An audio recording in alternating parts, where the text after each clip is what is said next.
Hello बच्चों, welcome back to my channel. कैसे हैं आप सब लोग। जैसे कि आप लोग को पता ही है कि बीपीएससी का आप लोग का एग्जाम होने वाला है। एग्जाम डेट्स आ गई हैं। आप लोग की भी तैयारी अच्छे से हो गई होगी। तो रिवीजन होगा और साथ ही प्रैक्टिस बहुत ही इंपॉर्टेंट होती है।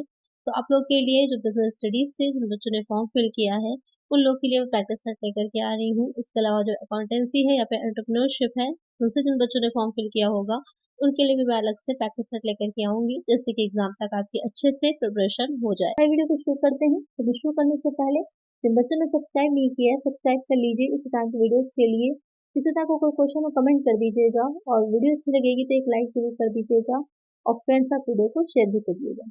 आइए शुरू करते हैं। तो फर्स्ट क्वेश्चन लेते हैं। The forms of organisation which are public enterprises में टेक आर डैश। एक सार्वजनिक उद्यम संगठन के जो रूप अपना सकता है वे डैश है। डिपार्टमेंटल अंडरटेकिंग विभागीय उपक्रम, कोऑपरेटिव सहकारी, स्टेटरी कॉर्पोरेशन वैधानिक निगम, गवर्नमेंट कंपनी, सरकारी कंपनी। तो यहाँ पर क्वेश्चन में कह रहा है कि जब बात आती है पब्लिक इंटरप्राइजेस की, तो पब्लिक इंटरप्राइजेस में कौन कौन से ऐसे उपक्रम होते हैं, ऐसी चीजें होती हैं जिनको शामिल किया जाए, कौन सी कंपनीज हैं, कौन से उपक्रम हैं, इंटरप्राइजेस हैं या निगम हैं जिनको शामिल किया जाता है। तो यहाँ पर जो क्वेश्चन आपका कह रहा है कि अलग अलग चीजें बताई गई हैं जो सार्वजनिक उद्यम में शामिल होंगी, वो हो जाती हैं। जो डिपार्टमेंटल अंडरटेकिंग है, विभागीय उपक्रम है, वो भी शामिल किए जाते हैं। जो सरकारी संस्थाएं हैं यानी कि कोऑपरेटिव सोसाइटी, तो यहाँ पर उनको शामिल नहीं किया जाता, कोऑपरेटिव सोसाइटीज को। और जो स्टेटरी कॉर्पोरेशन वैधानिक निगम भी आते हैं, साथ ही गवर्नमेंट कंपनीज भी आती है, सरकारी कंपनियां भी आती हैं। तो इन तीनों को शामिल किया जाता है, लेकिन जो कोऑपरेटिव सोसाइटीज होती हैं, सरकारी संस्थाएं होती हैं, उनको इसमें शामिल नहीं किया जाता। तो करेक्ट आंसर क्या हो जाएगा हमारा? ऑप्शन बी, यानी कि only A, C and D. तो यहाँ पर आपको कॉम्बिनेशन में देखना था कि कौन सा करेक्ट होगा। तो बी वाला ऑप्शन करेक्ट नहीं था, तो ए ऑप्शन भी बाहर हो जाएगा, सी भी बाहर हो जाएगा और डी भी हो जाएगा। कौन सा बचेगा? बी करेक्ट ऑप्शन बचेगा, वही हमारा आंसर होगा।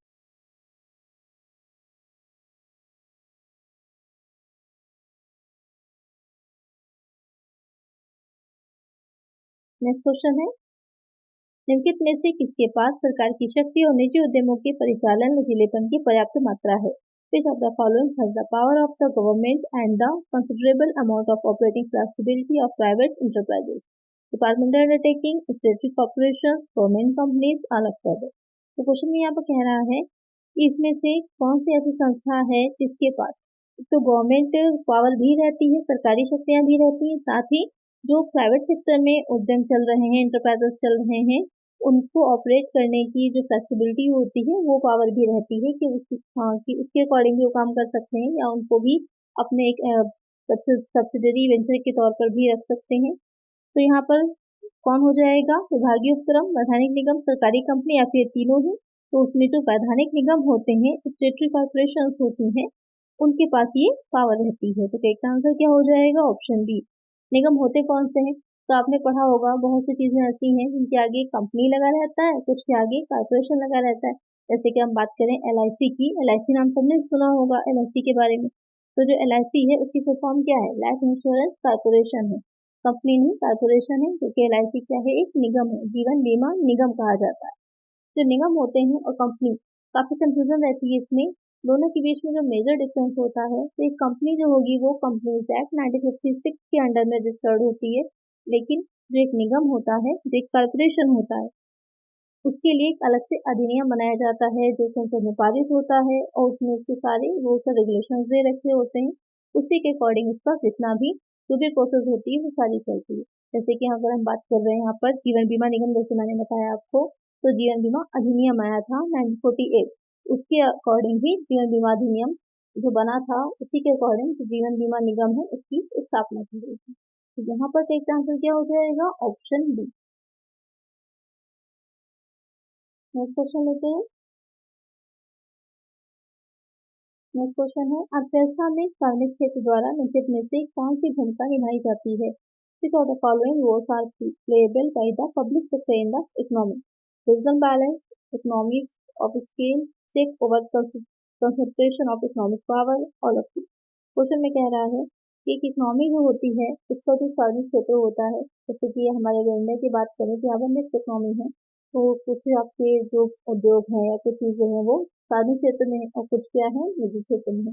तो दो सेक्टर चलते हैं, पब्लिक सेक्टर और प्राइवेट सेक्टर इंडिया में। तो यहाँ पर क्योंकि क्वेश्चन आपके कह रहा है कि जो सार्वजनिक क्षेत्र होता है, जो पब्लिक सेक्टर होता है, एक इकोनॉमी की आगे बढ़ने में क्या भूमिका निभाता है, अर्थव्यवस्था में क्या रोल प्ले करता है। क्षेत्रीय संतुलन बनाता है, पैमाने की अर्थव्यवस्थाएं, आर्थिक शक्ति के अति संकेंद्रण की जांच करना, या फिर ये तीनों ही। तो जो पब्लिक सेक्टर होता है, क्योंकि जो प्राइवेट सेक्टर है वहाँ पर उनका एक ही एम होता है कि उनको ज़्यादा से ज़्यादा प्रॉफिट गेन करना, उनको ज़्यादा से ज़्यादा प्रॉफिट कमाना। वो अपने बारे में सोचते हैं, पूंजी का एकत्रीकरण करते हैं। तो कैपिटल सेंट्रलाइजेशन आपने पढ़ा होगा, पूंजीवादी अर्थव्यवस्था जो होती है उसमें। लेकिन जो मिक्स इकोनॉमी होती है, मिश्रित अर्थव्यवस्थाएं होती हैं, वहाँ पर जो सार्वजनिक क्षेत्र होता है वो बहुत ही इंपॉर्टेंट होता है, क्योंकि वो सारे समाज का जितना भी सोसाइटी है उनके वेलफेयर के बारे में सोचा जाता है। वहाँ पर ये सोचा जाता है प्रॉफिट तो अर्न करना है, लेकिन हमें समाज का लाभ भी करना है। तो समाज के हित में रहते हुए उनको अर्न करना है प्रॉफिट को। तो वहाँ पर क्षेत्रीय संतुलन भी देखा जाता है कि सभी क्षेत्रों में समान रूप से विकास हो। वहाँ पर ये भी देखा जाता है कि पैमाने की यानी कि लार्ज स्केल इंडस्ट्रीज होती हैं, तो वहाँ पर बहुत सी ऐसी जो पैमाने की बस्ती होती हैं जो बड़े स्केल पर बिजनेस करते हैं, तो वो भी फायदे मिलते हैं। और साथ ही आर्थिक शक्ति के यानी कि जैसे कि मैंने बताया कि पूंजीवादी अर्थव्यवस्था में क्या होता है, कुछ ही लोगों के हाथों में बहुत सारा जो मनी होती है, धन होता है, वो सेंट्रलाइज हो जाता है, एकत्रित हो जाता है, जिसकी वजह से क्या रहेगा कि जो समाज होता है, जो सोसाइटी होती है, वो दो वर्ग में बच जाती है। एक हो जाते हैं आपके जो कि धनी वर्ग हो जाता है, दूसरा श्रमिक वर्ग हो जाता है। लेकिन जो निश्चित अर्थव्यवस्था होती है वहां पर दोनों ही सेक्टर साथ साथ चल रहे होते हैं। तो कुछ लोगों के हाथ में सारा जो पूंजी होती कैपिटल होती है वो एकत्रित नहीं होती, सब में इक्वली डिवाइड होती है। यहाँ पर तो इसका आंसर जो है वो हो जाएगा आपका ऑप्शन बी, ये तीनों एक बेनिफिट मिलते हैं। तो इसका आंसर हो जाएगा option B, all of the above या फिर all of the. Next question है, बहुराष्ट्रीय कंपनियों में केंद्रीकृत नियंत्रण का तात्पर्य डैश द्वारा प्रयोग किए जाने वाले नियंत्रण से है। Centralized control in MNCs implies control exercised by dash branches, subsidiaries, headquarters, parliament।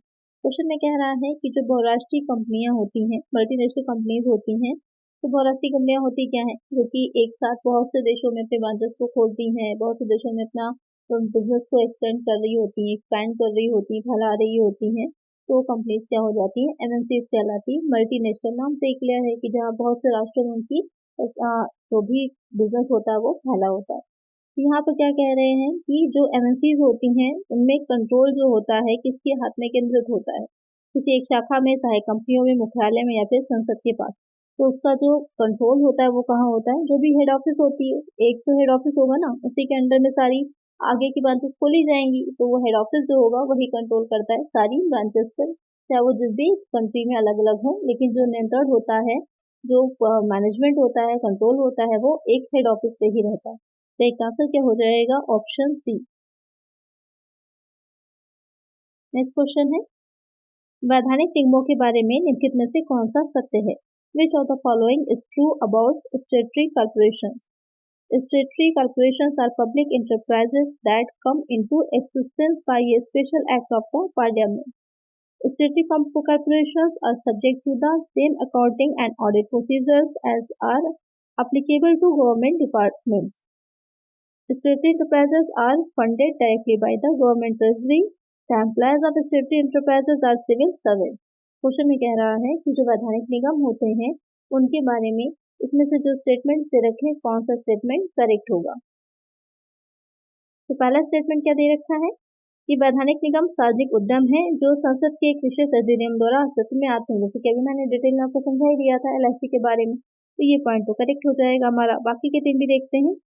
वैधानिक निगम उन्हीं लेखांकन और लेखा परीक्षा प्रक्रियाओं के अधीन है जो सरकारी विभागों पर लागू होती है। ये तो ऐसा कुछ नहीं है इस बारे में, तो ये गलत हो जाएगा। वैधानिक उद्यमों को सीधे सरकारी खजाने से वित्त पोषित किया जाता है, ये भी गलत है। वैधानिक उद्यमों के कर्मचारी सिविल सेवक होते हैं, ये भी गलत है। तो ये तीनों ही क्या है, एलआईसी से आपने देखा होगा ना कि रिक्रूटमेंट निकलती है, तो अगर आप उसको चेक करते हैं रेगुलर देखिएगा, एलआईसी की रिक्रूटमेंट आती है, उसमें फॉर्म फिल करिए, उनके एग्जाम्स होते हैं, उसको क्लियर करिए, उसके बाद अपॉइंटमेंट होता है। तो यहाँ पर जो करेक्ट हो जाएगा स्टेटमेंट वो होगा ऑप्शन ए। एक विशेष अधिनियम पारित किया जाता है, उसी के अनुसार ही इनको जो भी इनका रूल्स रेगुलेशन होते हैं वो चलते हैं। और वो अधिनियम कहाँ पारित होता है, वो पार्लियामेंट में, संसद में पारित होता है। तो इसका आंसर हो जाएगा ऑप्शन ए।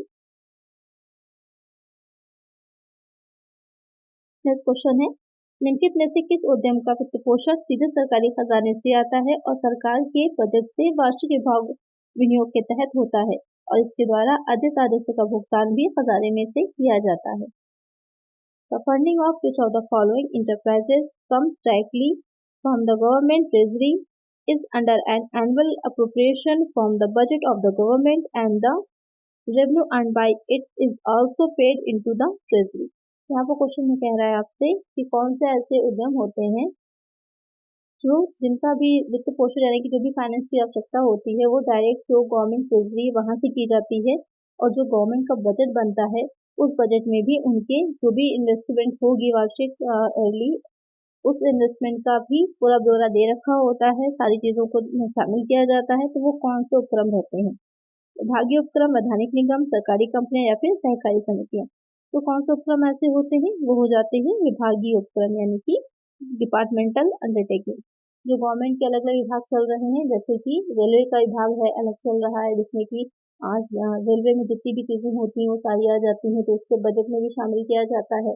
आपको पता ही होगा कि बजट जो बनता है उसमें अलग अलग जो भी डिपार्टमेंट्स होते हैं गवर्नमेंट के, तो वो सारे डिपार्टमेंट्स का भी बजट शामिल किया जाता है, जो कंबाइंड बजट बड़ा बनता है उसमें। तो यहाँ पर इसका आंसर क्या हो जाएगा? Option A.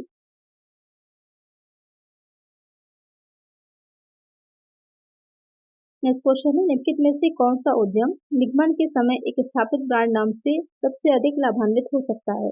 Which of the following enterprises में benefit the most from an established brand name at the time of incorporation?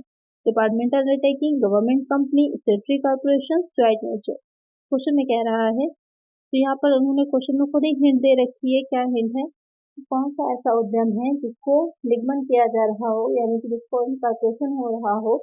जब भी कोई कंपनी होती है या कोई कॉर्पोरेशन होती है तो रजिस्टर्ड हो रही होती है, तो वहाँ पर कॉर्पोरेशन के टाइम पर स्थापित ब्रांड यानी कि पहले से उसका एक ब्रांड कोई बना हुआ था, उसी के अंडर में इसको भी बनाया जा रहा होगा, तो उस ब्रांड का बेनिफिट मिलता है। तो कौन सी चीज होगी? वो हो जाता है यानी कि विभागीय उपक्रम, सरकारी कंपनी या फिर वैधानिक निगम। ये तीनों तो अलग ही तरह से बनते हैं। जो ज्वाइंट वेंचर होता है, संयुक्त उद्यम होता है, इसमें ये रहता है कि ऑलरेडी कोई कंपनी बड़ी बनी हुई है, उन्हीं का ही अपना एक बना रहे हैं नया वो, या फिर कोई दूसरी कंपनी आकर के उसमें जुड़ रही है, वेंचर कितना उनके ज्वाइंट हो रही है उनके में, तो वहां पर उनको तो पहली कंपनी का जो ब्रांड होता है उसका जो भी गुडविल होगी, जो भी नाम बना होगा, उसका बेनिफिट उस नए ब्रांड को मिलता है। तो यहाँ पर इसका आंसर क्या हो जाएगा? Option D, joint venture. Next question है, पीएसई सार्वजनिक क्षेत्र के उद्यम का विनिवेश डैश दर्शाता है? This investment of PSE public sector enterprises imply dash sale of equity shares to private sector or public, closing down operations, investing in new areas, buying shares of PSE। देखिए यहाँ पर दो क्वेश्चन बन रहे हैं। एक क्वेश्चन आपसे ये भी पूछ सकता है जो पीएसई है इसकी फुल फॉर्म क्या होती है, तो इसकी फुल फॉर्म हो जाती है पब्लिक सेक्टर इंटरप्राइजेज। इसको याद कर लीजिएगा, ये आपकी फुल फॉर्म पूछ सकता है या अलग से नोट कर लीजिएगा। अब क्वेश्चन पूछ रहा है कि जो पीएसई होते हैं यानी कि पब्लिक सेक्टर के इंटरप्राइजेज होते हैं, उनमें जो विनिवेश होता है वो क्या दर्शाता है? निजी सार्वजनिक क्षेत्र को समता अंश की बिक्री, परिचालन बंद करने को, नए क्षेत्र में निवेश करने को, या फिर पीएसई के अंश तय करने को। इसमें जो विनिवेश होता है वो जो दर्शाता है कि sale of equity shares to private sector और पब्लिक, कि जो भी इक्विटी शेयर्स होते हैं पीएसई के, उनको जो प्राइवेट सेक्टर होता है या फिर पब्लिक सेक्टर होता है उनको सेल किया जा रहा होता है। तो इसका आंसर क्या हो जाएगा? Option A. नेक्स्ट क्वेश्चन लेते हैं, सरकारी कंपनी वह कंपनी है जिसमें सरकार द्वारा रखी गई शिक्षा पूंजी डैश से कम नहीं होती है। A government company is any company in which the paid up capital held by the government is not less than dash 49%, 51%, 50%, 25%। तो क्वेश्चन में क्या कह रहा है कि जो एक गवर्नमेंट कंपनी होती है वो किस तरह की कंपनी होती है? तो जो गवर्नमेंट कंपनी होती है इसमें जो सरकार की द्वारा जो शिक्षा पूंजी होती है वो क्या कितनी होनी चाहिए? तो जैसे 50-50 है तब तो इक्वल पार्टनर हो जाएंगे ना, लेकिन अगर किसी की भी 1% ज्यादा होते हैं तो उसका पूरा अधिकार हो जाएगा। तो 51% जो शेयर्स होते हैं वो जो गवर्नमेंट के पास होते हैं तो उसे क्या कहा जाता है, या फिर ये कह सकते हैं कि जो सरकार द्वारा जितनी पूंजी होनी चाहिए कितना वो हो जाती है 51%। तो इसका आंसर क्या हो जाएगा, ऑप्शन बी। तो ये क्वेश्चन इस तरह से भी पूछा जा सकता है कि कितने परसेंट शेयर होने पर इस कंपनी को सरकारी कंपनी कहा जाएगा, तो इसका आंसर भी हो जाएगा 51%। और अकेले सिर्फ सेंट्रल गवर्नमेंट के पास या फिर यूपी गवर्नमेंट के पास होने से बात नहीं है, सिर्फ सेंट्रल गवर्नमेंट पास भी हो सकता है, यूपी गवर्नमेंट के पास भी हो सकता है, या फिर कंबाइंड भी दोनों के पास हो सकते हैं, तब भी वो 51% अगर है तो वो सरकारी कंपनी हो जाती है। तो इसका आंसर हो जाएगा ऑप्शन बी। नेक्स्ट क्वेश्चन है, निश्चित में से किस प्रकार के संगठन में बाजार क्षेत्र का विस्तार करने और सहायक कंपनियां, शाखाओं और सहयोगियों के नेटवर्क के माध्यम से संचालन करने की क्षमता है? Which of the following types of organization has the capability of extending the market territory and operating through a network of subsidiaries, branches and affiliates? तो यहाँ पर क्वेश्चन में आपसे कह रहा है कि इसमें से कौन सा ऐसा संगठन है जो कि बाजार क्षेत्र का विस्तार करने में जो सहायक कंपनियां होती हैं, शाखाएं होती हैं, तो सहयोगियों के नेटवर्क के माध्यम से संचालन करने की क्षमता रखता है। तो इसमें कौन सा उपक्रम होगा या फिर कौन सा ऐसा संगठन होगा? यहाँ पर आपकी दे रखे हैं MOFA, ministry of foreign affairs, full form भी साथ में यहाँ पर दे रखी है मैंने, जिससे कि आपको अगर शॉर्ट में आता है तो फुल फॉर्म भी पता होनी चाहिए, पूछ सकता है शॉर्ट में भी। MNCs, multinational companies, public sector enterprises, इसकी शॉर्ट में क्या थी, PSEs थी। तो याद रखिएगा इसको भी फुल फॉर्म पूछ सकता है, PSE हो जाएगी। प्राइवेट सेक्टर एंटरप्राइजेस, तो यहाँ पर जो करेक्ट आंसर होगा कि कौन सा ऐसे संगठन होते हैं जो हेल्पफुल होते हैं, तो वो हो जाएंगे जो बहुराष्ट्रीय कंपनियां होती हैं, MNCs होते हैं, वो बाजार क्षेत्र का विस्तार क्योंकि वो एक से ज्यादा राष्ट्रों में फैले होते हैं, मल्टीनेशनल नाम से क्लियर है, एक से ज्यादा राष्ट्रों तक फैले होते हैं, तो वहां पर बाजार का विस्तार करना, जो मार्केट है उसको एक्सपैंड करना आसान हो जाता है, क्योंकि दूसरे जो कंट्री है उनकी मार्केट में भी वो चीजें फैली हुई होती है, मार्केट काफी बड़ी हो जाती है। क्योंकि ग्लोबलाइजेशन पे जब हम जाते हैं, वैश्वीकरण के लेवल पे चले जाते हैं, तो संपूर्ण विश्व जो होता है, पूरा कंप्लीट वर्ल्ड जो है वो एक मार्केट की तरह देखा जाता है, तो वहां पर बिजनेस को एक्सपैंड करना बहुत आसान होता है। तो एक आंसर क्या हो जाएगा, ऑप्शन बी।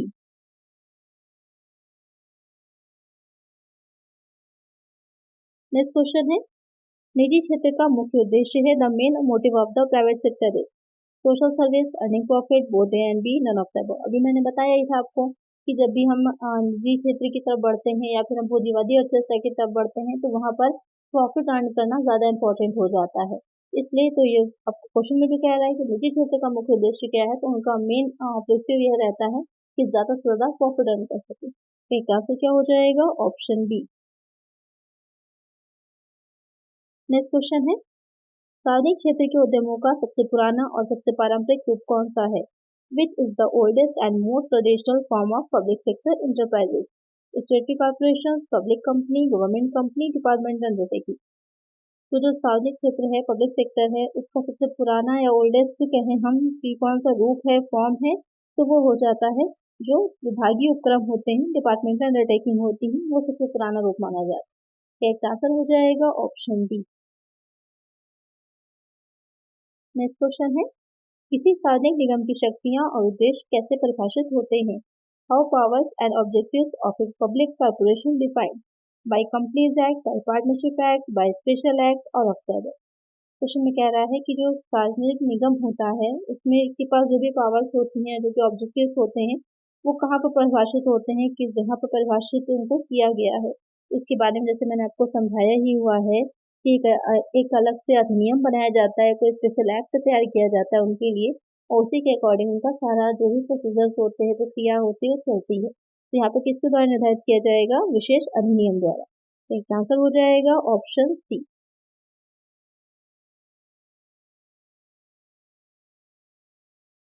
नेक्स्ट क्वेश्चन है, कौन सा निजी क्षेत्र के अंतर्गत आता है? Which one comes under the private sector? Sole proprietor, limited companies, partnership, all of these. Question में कह रहा है कि जो प्राइवेट सेक्टर होता है इसमें से कौन सी चीजें हैं जो उसके अंतर्गत आती हैं? तो एक मात्र स्वामी जो होता है, यानी कि एक व्यक्तिगत कोई किसी का अपना बिजनेस है, उसका वो अकेला ही ओनर है, लिमिटेड कंपनियां, साझेदारी, या फिर ये सभी। तो यहाँ पर इन तीनों को ही शामिल किया जाता है प्राइवेट सेक्टर में।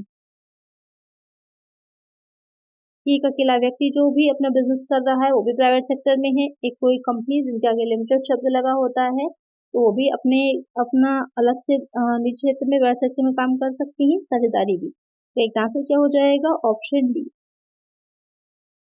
नेक्स्ट क्वेश्चन है, सार्वजनिक उपक्रमों का स्वामी कौन है? Who owns PSC? Government, MNCs, private organisation, joint Hindu family. काफी अच्छा क्वेश्चन है। अभी तक आपने ये तो समझ लिया कि सार्वजनिक उपक्रम क्या होते हैं, लेकिन अब ये भी क्वेश्चन आता है कि कौन ओन करता है, कौन का स्वामी होता है? सरकार होती है, बहुराष्ट्रीय कंपनियां होती हैं, निजी संस्था या फिर संयुक्त हिंदू परिवार।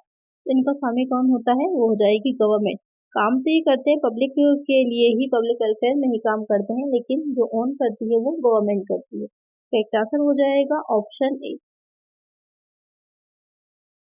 नेक्स्ट क्वेश्चन है, बीमार सार्वजनिक क्षेत्र का पुनर्निर्माण कौन करेगा? Who will reconstruct the sick public sector?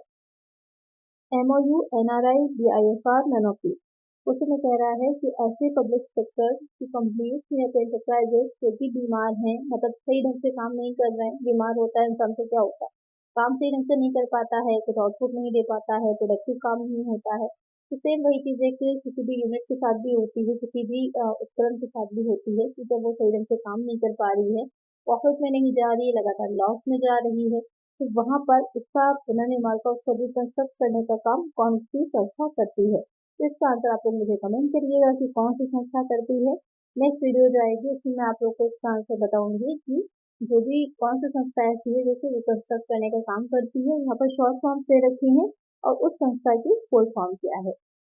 Minimum number of members required to form a public company is. एक सार्वजनिक कंपनी बनाने के लिए आवश्यक सदस्यों की न्यूनतम संख्या है 12, 1, 7, नो लिमिट। क्वेश्चन में कह रहा है कि एक पब्लिक कंपनी, तो कंपनीज जो होती हैं वो मेनली दो टाइप की होती हैं, एक हो जाती है प्राइवेट और दूसरी होती है पब्लिक कंपनी। दो तरह की रहती हैं, एक प्राइवेट हो जाती है और दूसरी क्या होती है?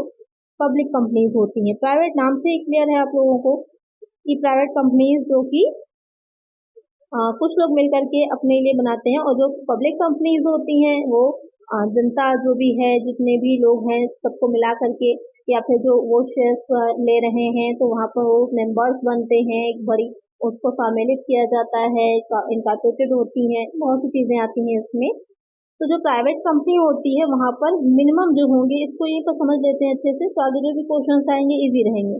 मिनिमम जो होते हैं वो 2 सदस्य होने चाहिए, और मैक्सिमम कितने होने चाहिए? मैक्सिमम होने चाहिए, पहले ये लिमिट 50 की थी लेकिन अब मैक्सिमम की लिमिट बढ़ा करके 200 हो गई है। तो मैक्सिमम कितने होने चाहिए? मैक्सिमम होंगे 200। तो मिनिमम हो जाएंगे कि 2 व्यक्ति और अधिकतम 200 व्यक्ति मिलकर के एक प्राइवेट कंपनी को बना सकते हैं। और जब बात पब्लिक कंपनी की आती है तो पब्लिक कंपनी के लिए मिनिमम की अगर हम बात करें तो मिनिमम कितने होते हैं? मिनिमम 7 सदस्य होते हैं। 7 लोग होने चाहिए किसी भी पब्लिक कंपनी के। अगर 7 से कम होते हैं तो कुछ टाइम लिमिट दे रखी है, उसके अंदर वापस से इनको 7 सदस्य करने होते हैं, अदरवाइज ये पब्लिक कंपनी नहीं रह जाएगी। और मैक्सिमम की अगर बात करें तो एक पब्लिक कंपनी में मैक्सिमम की कोई भी लिमिट डिसाइड नहीं है, कितने भी मैक्सिमम हो सकते हैं, कितने भी सदस्य हो सकते हैं, एक पब्लिक कंपनी में कोई भी लिमिट डिसाइड नहीं है। तो यहाँ पर आपके 4 क्वेश्चन बन गए, प्राइवेट का मिनिमम पूछे या पब्लिक का मिनिमम पूछे या फिर प्राइवेट का मैक्सिमम या फिर पब्लिक का मैक्सिमम, आपके 4 क्वेश्चन तैयार हो गए। तो यहाँ पर जो कह रहा था कि न्यूनतम संख्या कितनी होती है एक पब्लिक कंपनी के लिए, तो न्यूनतम संख्या हो जाती है 7। आपको समझ में आ गया होगा आप सबके बारे में कि कितनी होती है, तो करेक्ट आंसर होगा ऑप्शन सी। नेक्स्ट क्वेश्चन है, भारतीय साझेदारी अधिनियम 1932 साझेदारी को इस प्रकार परिभाषित करता है। The Indian partnership act 1932 defines partnership as the relation between persons who have agreed to share the profits of the business carried on by all or any one of them acting for all. The relation between persons who have agreed to carry on business activities together. The relation between persons who have agreed to share the profit of the business carried on by all of them together, none of these. तो यहाँ पर आपसे पूछा है कि जो Indian partnership act 1932 है, भारतीय साझेदारी अधिनियम 1932 है, उसके अनुसार साझेदारी क्या होती है? वैसे तो साझेदारी की डिफिनेशन पार्टनरशिप ये हम लोग बहुत सी समझते हैं, लेकिन उसके अकॉर्डिंग क्या डिफिनेशन होती है आपको ये बताना है। तो वहां पर साझेदारी क्या होती है? कुछ व्यक्ति होते हैं मिलकर आपस में बिजनेस कर रहे होते हैं और उस बिजनेस में जो भी प्रॉफिट होता है उसको एक दूसरे के साथ साझा करते हैं और साझा करने के लिए सहमत होते हैं। या तो सब मिल करके कार्य करते हैं या फिर उनकी तरफ से कुछ या फिर कोई एक कार्य करता है, जैसा आपस में उनके डिसाइड हो। तो आइए देखें कि ये जो भी अभी मैंने समझाया ये पूरा किस एक पॉइंट में दे रखा है। तो पहला पॉइंट जो उनका था, उन व्यक्तियों के बीच का संबंध सभी द्वारा किए गए व्यवसाय के मुनाफे को साझा करने के लिए सहमत हो या उनमें से कोई एक सभी के लिए कार्य कर रहा है। तो ये डिफिनेशन में सारी चीजें आ जाती हैं, यही हो जाएगा हमारा करेक्ट आंसर। देखिए कुछ क्वेश्चंस ऐसे होते हैं जहाँ पर जितने भी पॉइंट से रखे होते हैं सब करेक्ट होते हैं, लेकिन आपको ढूंढना होता है कि कौन ज्यादा करेक्ट है, कौन ज्यादा जो भी पूछा गया उसके नियर होगा। तो सबसे ज्यादा जो सही आएगा वो आपकी ऑप्शन ए हो जाएगा। तो एक आंसर हो जाएगा ऑप्शन ए। नेक्स्ट क्वेश्चन है, साझेदारी फर्म के साझेदारों की देनदारी असीमित होती है, इसका अर्थ है the partners of a partnership firm have unlimited liability. This means that partners' personal assets cannot be used for repaying the firm's debt. Partners' personal assets can be used to repay the firm's debt and liabilities. Partners will enjoy unlimited profit. Profit is distributed according to the amount of their capital contribution. Question में क्या पूछा गया था कि जो साझेदारी firm होती है उसके साझेदारों की जो देनदारी होती है या दायित्व कह सकते हैं असीमित होता है, इसका क्या अर्थ होगा। जो प्रीवियस वीडियो मैंने बनाई थी तो वहाँ पर आपको बताया था कि जो एक पार्टनरशिप फर्म होती है उनका जो साझेदार होते हैं उनका जो दायित्व होगा वो असीमित होता है। तो असीमित होने का अर्थ क्या होता है कि क्यों असीमित कहा जाता है कि वो जो साझेदार होते हैं व्यक्तिगत संपत्ति का उपयोग फर्म के ऋण को चुकाने के लिए नहीं करते हैं, या फिर साझेदार की व्यक्तिगत संपत्ति का उपयोग फर्म के ऋण या फिर देयता को चुकाने के लिए किया जा सकता है। ये करेक्ट हो जाएगा ऑप्शन बी कि जो भी पार्टनर्स होते हैं उनकी जो भी अपनी पर्सनल प्रॉपर्टी भी होती है उसका यूज भी किया जा सकता है, जो भी उन्होंने लोन लिए होते हैं उनको चुकाने के लिए। इसीलिए कहा जाता है कि जो साझेदार होते हैं उनका दायित्व असीमित होता है। ऐसा नहीं होता कि अगर एक साझेदार के पास नहीं है तो दूसरा साझेदार नहीं चुकाएगा, अगर उसके पास नहीं है तो दूसरा साझेदार अपने जितनी भी प्रॉपर्टी होगी उससे लोन चुकाता है। यहाँ पर कोई लिमिटेशन नहीं होती, जैसे कि एक कंपनी में लिमिटेशन रहती है, लिमिटेड दायित्व होता है, लेकिन यहाँ पर लिमिटेड दायित्व नहीं होता। यही इसकी एक डीमेरिट भी होती है जो पार्टनरशिप फर्म्स होती हैं उनकी। तो एक आंसर हो जाएगा ऑप्शन बी। नेक्स्ट क्वेश्चन है, जो साझेदार व्यवसाय की दैनिक गतिविधियों में भाग नहीं लेता वह डैश साझेदार है। Partner who doesn't take part in the day to day activities of the business is a dash partner. Active, dormant, secret, none of this. तो कोई साझेदार है, जैसे कि बताया है था आपको मैंने जो डिफिनेशन थी वहां पर कि सभी साझेदार जरूरी नहीं है कार्य करें, कोई एक साझेदार कर सकता है या 2-3 साझेदार कर सकते हैं। तो यहाँ पर कोई एक साझेदार है, वो साझेदार तो है, उसने कैपिटल तो लगाई है, लेकिन वो बिजनेस एक्टिविटीज में डेली अपना योगदान नहीं देता, कंट्रीब्यूशन नहीं देता है, उसे क्या कहते हैं, उसे कहते हैं निष्क्रिय साझेदार, गवर्नमेंट पार्टनर। तो एक आंसर हो जाएगा ऑप्शन बी। नेक्स्ट क्वेश्चन है, साझेदारी के गठन के दौरान बनाया जाने वाला दस्तावेज है document that is made during the formation of a partnership is partnership agreement, partnership deed, partnership registration, partnership document. Question कह रहा है जो पार्टनरशिप होती है इसको जब बनाया जा रहा होता है तो एक डॉक्यूमेंट तैयार किया जाता है, वो डॉक्यूमेंट क्या कहलाता है। साझेदारी समझौता, साझेदारी विलेख, साझेदारी पंजीकरण, साझेदारी दस्तावेज। अब चारों देखिए सिमिलर जैसे हैं, आपको थोड़ा कंफ्यूजन होगा, तो कंफ्यूजन किसमें ज्यादा होगा, कंफ्यूजन होगा पार्टनरशिप एग्रीमेंट और पार्टनरशिप डीड में। तो जो तैयार किया जाता है वो साझेदारी विलेख होता है, पार्टनरशिप डीड होता है। तो एक आंसर क्या हो जाएगा ऑप्शन बी। हो सकता है आपके आंसर में विलेख की जगह संलेख लिखा हो, साझेदारी संलेख। तो विलेख और संलेख दोनों एक ही चीजें हैं, वहां पर कंफ्यूज मत होइएगा एग्जाम में। अगर साझेदारी संलेख होगा तो वही आपका आंसर होगा। तो एक आंसर हो जाएगा ऑप्शन बी। नेक्स्ट क्वेश्चन है, साझेदारी विलेख में निम्नलिखित में से किसका उल्लेख नहीं है। Which of the following is not mentioned in the partnership deed. Name of the firm, duration of business, method of solving dispute, amount of profit and losses. तो यहाँ पर किसका उल्लेख नहीं होता, तो फर्म का नाम, नेम ऑफ द फर्म होता है, व्यवसाय की अवधि भी रहती है, विवादों को सुलझाने की विधि भी होती है, क्या नहीं होता, लाभ और हानि की राशि जो होती है, amount of profit and loss, वो नहीं लिखा रहता, क्योंकि पहले से कैसे डिसाइड कर सकते हैं कि कितना प्रॉफिट होगा। इसलिए ये चीज जो होती है वो जो साझेदारी विलेख या पार्टनरशिप डीड तैयार किया जाता है उसमें नहीं होती। तो करेक्ट आंसर क्या हो जाएगा? Option D. अगर वीडियो अच्छी लग रही है अभी तक आपको तो लाइक जरूर कर दीजिएगा वीडियो को। नेक्स्ट क्वेश्चन है, साझेदारी फर्म के लिए पंजीकृत होना डैश है।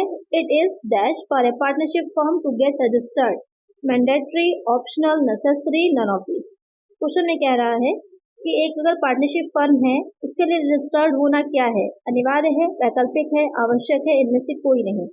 तो जो अनिवार्यता की बात आती है मैंडेटरी की, तो जो एक कंपनी होती है, कंपनी के लिए रजिस्ट्रेशन क्या होता है? मैंडेटरी होता है, अनिवार्य होता है। किसके अंडर में?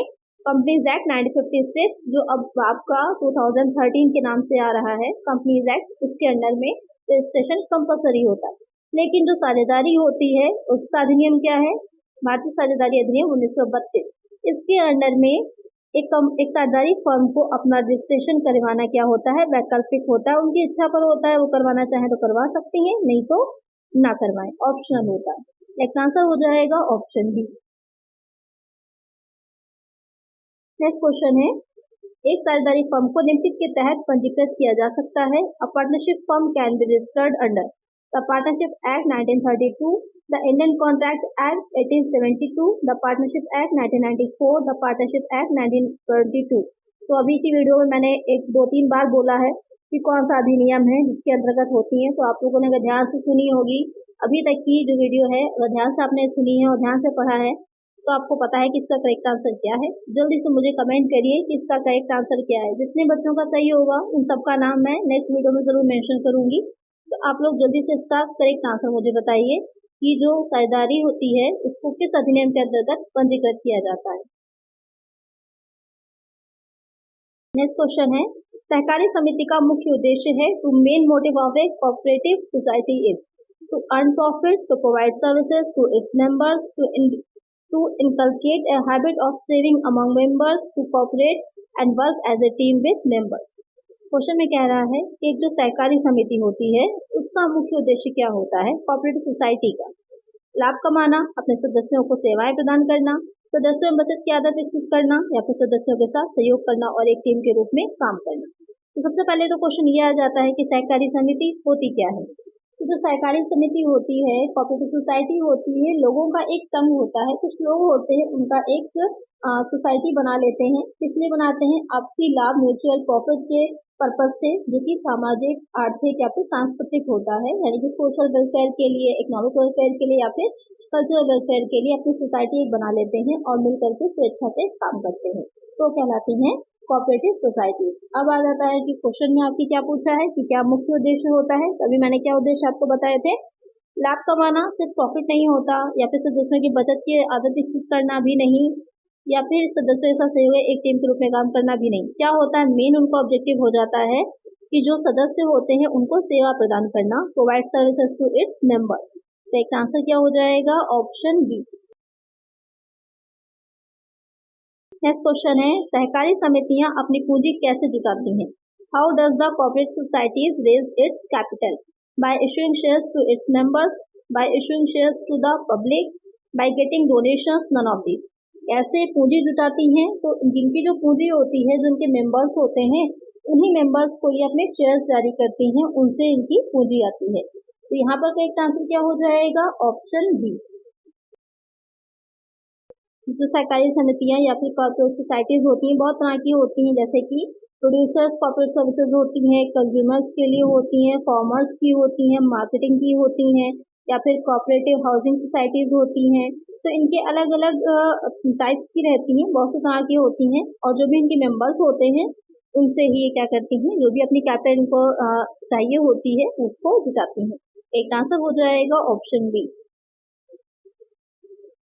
नेक्स्ट क्वेश्चन है, किसी कंपनी का मुख्य प्रबंध निकाय है। The chief managing body of A company is board of directors, share holders, debenture holders, all of this. Question कह रहा है कि एक कंपनी की अगर बात करी जा रही है तो एक कंपनी क्योंकि एक कृत्रिम व्यक्ति है, एक आर्टिफिशियल बॉडी है, कंपनी के खुद के हाथ पैर नहीं होते कि वो अपना काम खुद से कर ले। माना जाता है एक व्यक्ति, लेकिन आर्टिफिशियल व्यक्ति माना जाता है, वो अपने काम को खुद से नहीं कर सकती, इसके लिए क्या रखती है? डायरेक्टर्स को रखती है।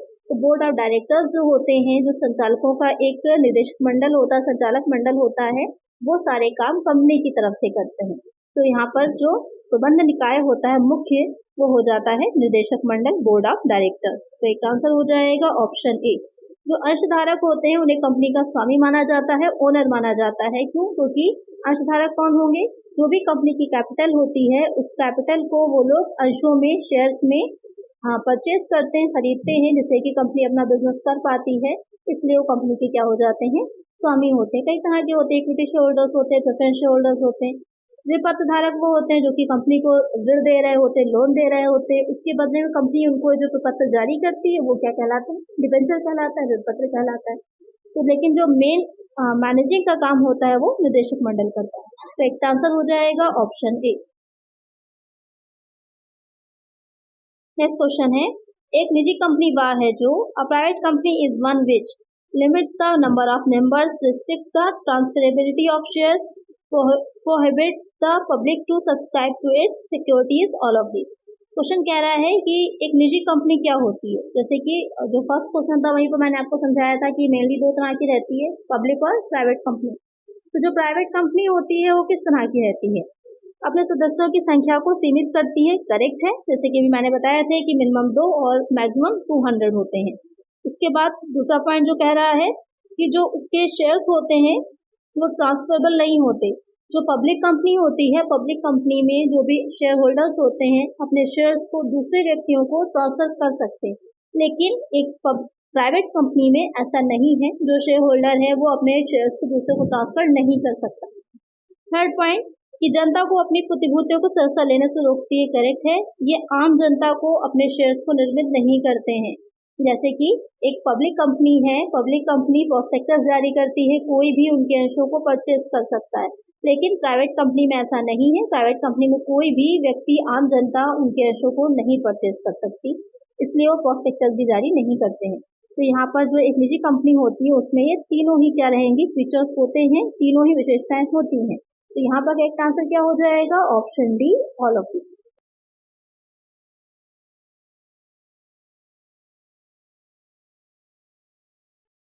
नेक्स्ट क्वेश्चन है, एक कंपनी एक कृत्रिम व्यक्ति होने के कारण a company being an artificial person can enter into contract, can sue the third party और its members, can be sued by its members और any other third party, all of this. Question में कह रहा है कि एक कंपनी एक कृत्रिम व्यक्ति होते हुए, एक आर्टिफिशियल बॉडी होने की वजह से क्या कर सकती है? किसी अनुबंध में प्रवेश कर सकती है, करेक्ट है, कर सकती है। तीसरे पक्ष या उसके सदस्यों पर मुकदमा कर सकती है, बिल्कुल कर सकती है। उसके सदस्यों या किसी अन्य तीसरे पक्ष द्वारा मुकदमा दायर किया जा सकता है, ये भी करेक्ट है। तो तीनों ही काम एक कृत्रिम व्यक्ति, एक आर्टिफिशियल पर्सन होने की वजह से एक कंपनी कर सकती है। तो यहाँ पर करेक्ट आंसर क्या हो जाएगा? ऑप्शन डी, ऑल ऑफ दी। ये सारे क्या होते हैं? कंपनी के फीचर्स भी हैं। तो विशेषताओं में भी पूछा जा सकता है आपसे, एक कृत्रिम व्यक्ति है, दूसरे पर मुकदमा चला सकती है या उस पर कोई दूसरा व्यक्ति भी केस कर सकता है। तो ये सारी फीचर्स ही होते हैं। नेक्स्ट क्वेश्चन है, इनमें से कौन सी कंपनी की विशेषता है? Which of these is the merit of company? Quick decision making, lack of secrecy, professional management, ease of formation. Question में कह रहा है कि इसमें से कौन सी एक कंपनी की विशेषता है, कंपनी का फीचर है, मेरिट है। त्वरित निर्णय लेना, एक कंपनी में इतनी जल्दी डिसीजन नहीं लिए जा पाते। क्यों? क्योंकि एक कंपनी काफी बड़े पैमाने पर बिजनेस करती है, तो संचालक मंडल होते हैं, सभाएं होती, मीटिंग्स होती हैं, उनमें पूरा एक प्रस्ताव पारित होते हैं, उसके बाद जाकर के कोई डिसीजन लिया जाता है। तो क्विक डिसीजन नहीं ले पाती। गोपनीयता की भी कमी रहती है, क्योंकि जो भी निर्णय लिए जा रहे हैं, जो भी काम हो रहा है, उसकी रिपोर्ट पूरी देनी पड़ती है। जो भी शेयर होल्डर्स होते हैं उनको व्यवसायिक प्रबंधन और गठन में आसानी। ईज ऑफ फॉर्मेशन, फॉर्मेशन भी इजी नहीं होता, काफी डिफिकल्ट होता है। प्रमोशन किया जाता है, प्रवर्तन जिसे कहा जाता है, यहाँ पर वो वाला प्रमोशन नहीं है मार्केटिंग से रिलेटेड। ये प्रमोशन जो होता है कंपनी लॉ में, जब एक कंपनी को बनाया जा रहा होता है तो उससे रिलेटेड होता है, उसको प्रवर्तन बोलते हैं। तो प्रवर्तन होता है, उसमें अलग अलग पार्षद सीमा नियम, अंतर नियम बनाया जाता है, प्रोस्पेक्टस जारी किया जाता है, बहुत सी कार्रवाई की जाती है, बहुत सा काफी लंबा प्रोसीजर है। उसके बाद एक कंपनी बनती है। लेकिन जो व्यावसायिक प्रबंधन होता है, प्रोफेशनल मैनेजमेंट, वो एक कंपनी में देखने को मिलता है। क्यों? क्योंकि एक प्रॉपर एक संचालक मंडल बनता है, उनका अपना बोर्ड ऑफ डायरेक्टर्स होते हैं, मैनेजमेंट एक अच्छे से होता है। तो ये एक विशेषता होती है एक कंपनी की। तो इसका आंसर क्या हो जाएगा? Option C. नेक्स्ट क्वेश्चन है, minimum number of members required to form a private company is. एक निजी कंपनी बनाने के लिए आवश्यक सदस्यों की संख्या है, न्यूनतम सदस्य संख्या पूछी है 5, 3, 2, 4। बहुत इजी सा क्वेश्चन है। सबसे फर्स्ट क्वेश्चन जो था वहीं पर मैंने आपको बताया ही था कि एक प्राइवेट कंपनी के लिए न्यूनतम कितने होने चाहिए? 2 सदस्य कम से कम होने चाहिए। तो इसका आंसर क्या हो जाएगा? Option C. तो आज की वीडियो में इतना ही। आई होप आपको वीडियो अच्छी लगी होगी। फॉर्म्स ऑफ बिजनेस के जितने भी फॉर्म्स होते हैं बहुत अच्छे समझ में आ गए होंगे। तो अगर वीडियो अच्छी लगी है तो लाइक कर दीजिएगा और चैनल पर नए सब्सक्राइब नहीं किया है सब्सक्राइब कर लीजिए और फ्रेंड्स और वीडियो को शेयर भी कर दीजिएगा। मिलते हैं नेक्स्ट वीडियो। Thank you.